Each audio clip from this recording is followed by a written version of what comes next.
So you failed us, and now you want to punish us? It makes no sense. New York leaders are pushing back against a signed memo from President Trump that threatens to cut federal funding to what he called, quote, lawless cities, including Seattle, Portland, New York, and Washington. Quote, my administration will not allow federal tax dollars to fund cities that allow themselves to deteriorate into lawless zones, said the memo, which was released by the White House.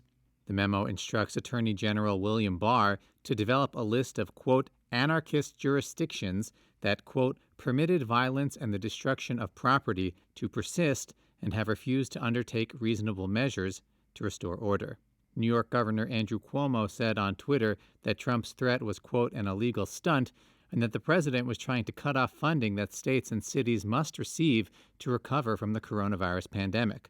New York Mayor Bill de Blasio said the order was illegal and illogical. The President of the United States, a New Yorker by birth, threatening to take away federal funding from this city while we're still in the grips of this crisis.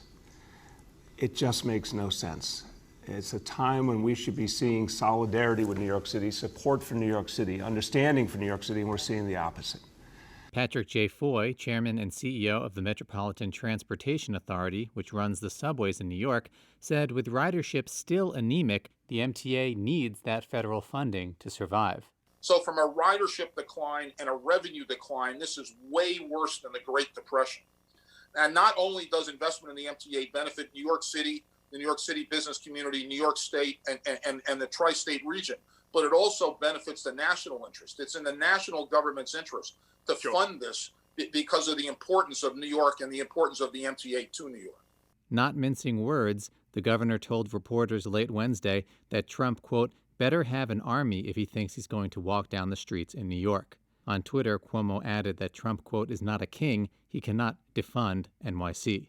Trump has repeatedly scorned cities run by Democrats as he tries to convince voters he's the candidate best suited to tackle civil unrest. But a Reuters Ipsos poll Wednesday suggested his focus on crime as a central theme of his re-election campaign has yet to boost his political standing.